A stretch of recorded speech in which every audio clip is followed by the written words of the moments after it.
कांदा दर 12 रुपये 35 पैसे जाहीर करून सरकारने शेतकऱ्यांची थट्टा केली। 2500 ते 3000 रुपये क्विंटल भाव द्या, अन्यथा उग्र आंदोलनाचा इशारा।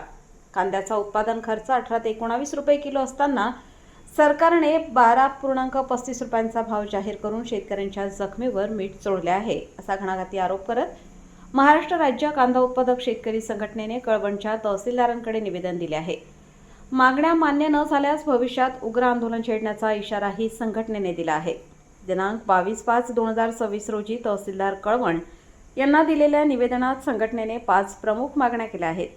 किमान 2500 ते 3000 रुपये क्विंटल दर सरकारने जाहीर केलेली 12 रुपये 35 पैसे रुपयांची खरेदी तात्काळ बंद करून शेतकऱ्यांना कमीत कमी 2500 ते 3000 रुपये प्रति क्विंटल दराने सर्व शेतकऱ्यांना कांदा खरेदी करावा। शेती व शेती उपयुक्त कामांसाठी ट्रॅक्टरला मुबलक प्रमाणात डिझेल उपलब्ध करून द्यावे।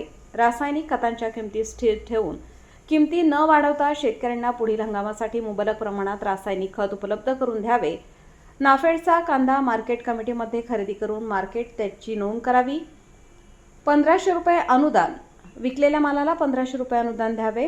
निवेदनात म्हटले आहे की वास्तविक पाहता 18 ते 19 रुपये किलोला कांद्याला खर्च येत असताना सरकारने 12 रुपये 35 पैशांप्रमाणे कांद्याला भाव जाहीर करून शेतकऱ्यांची चेष्टा केली आहे। वरील सर्व मागण्या तात्काळ मान्य न झाल्यास भविष्यात कांदा उत्पादक शेतकऱ्यांतर्फे उग्र आंदोलन छेडण्यात येईल, असा इशारा संघटनेने दिला आहे। या निवेदनावर विलास झेंडक, काशीनाथ वंजाळे, संदीप रामदास खैरे, राशिकांत अभिमन हिरे, योगेश लुना पगार, रामकृष्ण गायकवाड, विनोद शेरनार यांच्यासह इतर पदाधिकारी उपस्थित होते। वृत्तसंकलन समाधान केदारेसह यशवंत पालवी, कळवण।